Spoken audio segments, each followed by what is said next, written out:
Each week we share with you stories of inspirational athletes who overcome adversity in their lives to succeed on the field and in the classroom. That's right. Last year, Inderkum defensive tackle Tatafu found himself struggling to help support his family while trying to balance school and football during the pandemic. But with the return of in-person classes, he gets the chance again to give it all on Friday nights. Our sports reporter, Parker Ream, has his story.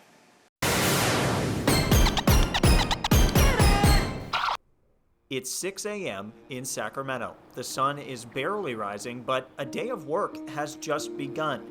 This was the reality for then Inderkum junior Toy Tatafu when classes went remote due to the pandemic. Toy would help his dad when staffing shortages as a result of the pandemic put his father's business in a tight spot. And we'll pour concrete, then I'll come home, and then I'll take a shower, and I just try to log on to school. In addition to his dad needing his help, his mom needed it even more. She struggles with gout, which leaves her oftentimes unable to walk without a walker and makes it difficult to do daily tasks around the house. I would help my mom, I would clean, cook, get her medicine ready. Sometimes I would bathe her, help her bathe. And I told him, I'm more important than anything else in the world. But I know it's important for Toy to focus on school and football.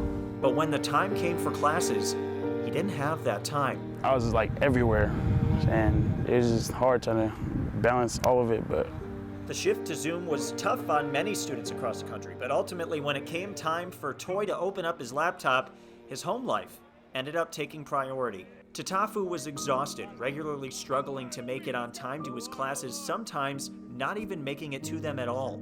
Even football practice, which would normally be an escape, took a back seat. He takes care of mom at home and his family in general, and he takes care of his teammates the same way. I don't think Toy is a guy that there's not much he wouldn't do for you. During a year where most people had too much time on their hands, Tatafu felt he had almost none. I can learn from Toy on how to deal with some of that stuff in the way that he does. Always has a smile, always has a joke ready for you, just ready to go to work. But his teammates say that's just the type of person he is. He's like a kind person, like, you know, he'll help a homeless person, like, you know. He's never been the type to like turn down like help. If you need help, Toy's like the person to ask for sure. even though it's just like sometimes hard times at home, I'll always come to school happy. Always come to school happy, or at least try.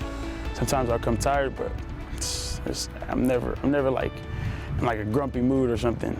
Toy continued to put a smile on his face, working hard in summer school to make up for the school he missed and get back on the football field full time. After a year of dedicating his time to others in need, Toy is focused on leading Inderkum to a successful season as his time on the high school football field nears its end. I'm gonna miss it. I'm gonna miss it a lot. His advice to those that were or may be in a similar situation is to cherish every moment. I say just keep your head up, and every minute counts. Because it can pass you by no matter what situation you're in. It was like halfway through sophomore, and I was like, oh, you know, we're out of school, having fun. Next thing I know it, bam, I'm a senior. Time flies, but Toy says it's how you use and appreciate that time that makes the difference. It's just time. It's such a time for granted, honestly. So I just say just try to do your duties and don't waste any minute. We're coming right through here. Reporting in Sacramento, Parker Ream, 49ers Sac-Hi Sports. All right, let's run it. Thank you, Parker. We will see Toy and the rest of the Inderkum Tigers in action against Grant a little later on in the show.